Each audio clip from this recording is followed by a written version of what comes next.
नमस्कार दोस्तों, एक बार फिर से स्वागत है आपके अपने चैनल में। दोस्तों, जैसा कि आपको पता है कि इस मंथ डंकी और सालार का एक बहुत ही बड़ा क्लैश चल रहा है।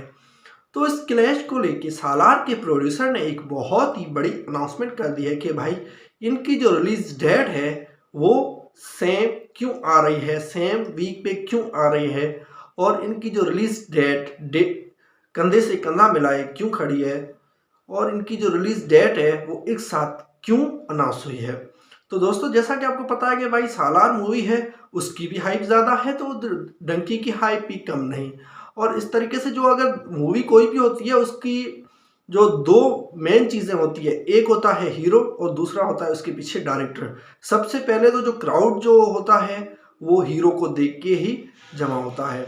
तो फिर हीरो की बात करें तो भाई शाहरुख खान है, वो जो कि सुपरस्टार माने जाते हैं, और उनकी जो मूवीज़ हैं इस साल जवान हो गई, पठान हो गई, एक एक हज़ार करोड़ से ज़्यादा अर्न कर चुकी है। और इसके अलावा उनके अपनी फैन फॉलोइंग्स बहुत है।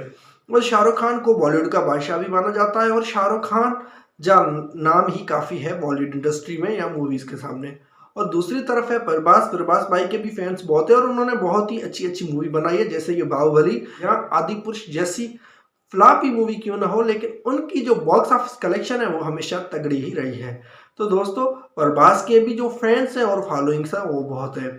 उसके बाद अगर डायरेक्टर पे आए तो भाई डायरेक्टर एक तरफ है राजकुमार हिरानी, जो कि तकरीबन न कि सिर्फ इंडिया बल्कि होल वर्ल्ड के एक फेवरेट डायरेक्टर है। और इस तरीके से जो दूसरी तरफ है प्रशांत नील, जो वो भी एक बहुत ही बेहतरीन से डायरेक्टर है।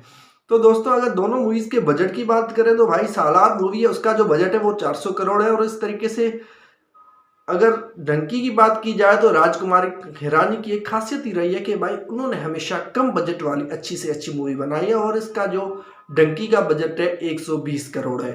तो दोस्तों, डंकी का बजट इस हिसाब से सालार के चौथे हिस्से से भी कम है, या चौथे हिस्से जितना बनता है, क्योंकि सालार का जो बजट है वो 400 करोड़ है और डंकी का जो है 120 करोड़, ऑलमोस्ट चौथे हिस्से जितना बनता है। तो दोस्तों, इसी तरीके से अगर दूसरे स्टार्स की बात की जाए मूवी में तो भाई जो सालार मूवी है उसमें भाई तीन कमाल वाले पीस के साथ जो है मीनाक्षी चौधरी और श्रुति हुसैन जैसी स्टार्स हैं।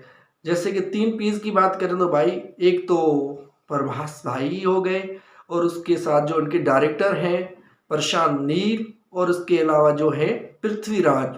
और इसी तरीके से अगर डंकी की तरफ चले तो भाई विकी कौशल, वुमन ईरानी या तापसी जैसी क्यूट अदाकाराएं हैं। तो दोस्तों, अगर दोनों मूवीज की हीरोज के हिसाब से देखा जाए तो भाई टक्कर 1-1 है, और अगर दोनों डायरेक्टर के हिसाब से देखा जाए फिर भी मुकाबला मस्त है, और फैंस फॉलोइंग के हिसाब से देखा जाए फिर भी किसी किस्म की कोई कमी नहीं नजर आ रही।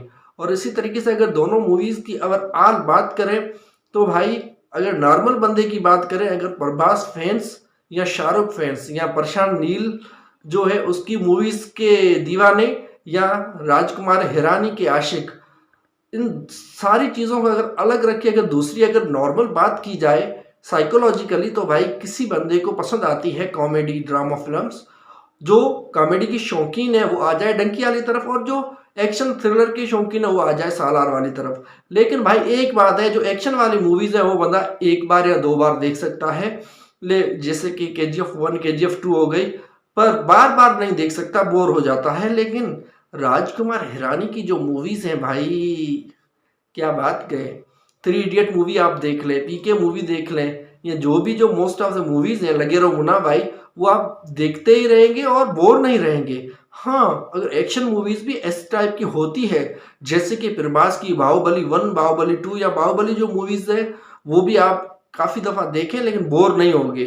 नो डाउट एक्शन मूवीज भी इस टाइप की होती है, लेकिन कॉमेडी और ड्रामा फिल्म की अपनी लेवल है।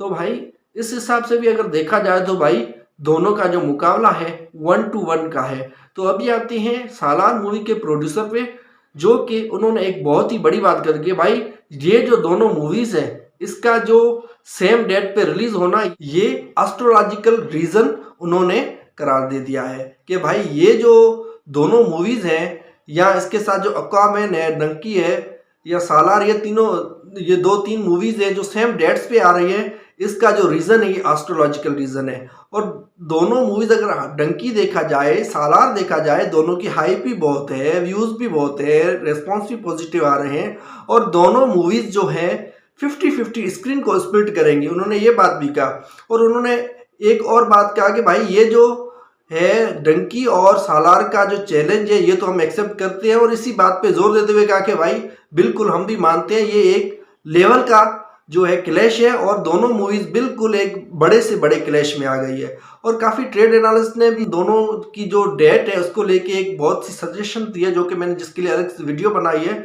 उनका यही कहना है कि भाई दोनों फिल्म मेकर्स को निगोशिएट करके अलग डेट रखनी चाहिए ताकि दोनों बॉक्स ऑफिस कलेक्शन में सबसे बड़े से बड़ा धमाल कर सके। तो दोस्तों अभी आते हैं आपकी तरफ, आप कौन सी मूवी देखना चाहेंगे, आपको कौन सी मूवी अच्छी लगती है, आप किसके सबसे बड़े फैंस हैं, आपको क्या लगता है कौन सी मूवी बॉक्स ऑफिस कलेक्शन में धमाल मचाएगी? क्या शाहरुख खान जवान और पठान के साथ इस मूवी में भी हैट्रिक करके अपना नाम बनाएंगे या सालार इस बार सालार का जो पलड़ा है वो भारी पड़ेगा? हाँ, जो विजय हैं, जो प्रोड्यूसर हैं सालार मूवी के, उन्होंने ये बात भी कही है कि भाई ये जो साल है ये वैसे शाहरुख खान के लिए बहुत ही अच्छा रहा है क्योंकि इन्होंने जवान और पठान जैसी मूवीज में ठीक ठाक तगड़ी कलेक्शन की है और डंकी में भी ये कर सकती है ऐसी कलेक्शन, नो डाउट। लेकिन हम भी अपने हिसाब से पूरी कोशिश करें और जो सालार मूवी है वो भी कम नहीं है, वो एक खुद अपने ही लेवल का ब्रांड है और वो खुद अपनी बॉक्स ऑफिस कलेक्शन कर सकता है। बाकी ये जो दोनों या तीनों मूवीज हैं एक साथ रिलीज हो रही हैं ये तो भाई एस्ट्रोलॉजिकल रीजन ही है और 50-50 स्क्रीन को स्प्लिट करेंगी। तो इस टाइप से जो प्रोड्यूसर है उन्होंने तो भाई बड़ी बात कर ली, लेकिन आज किसके साथ है? अपने जो राय है वो कमेंट सेक्शन में ज़रूर मेंशन करें। अगर वीडियो अच्छी लगी हो तो लाइक करें और चैनल को सब्सक्राइब करना नहीं भूलें। कर ले भाई, सब्सक्राइब कर ले और ऐसे ही बने रहे हमारे साथ और मिलते हैं अगली वीडियो में। Thank you.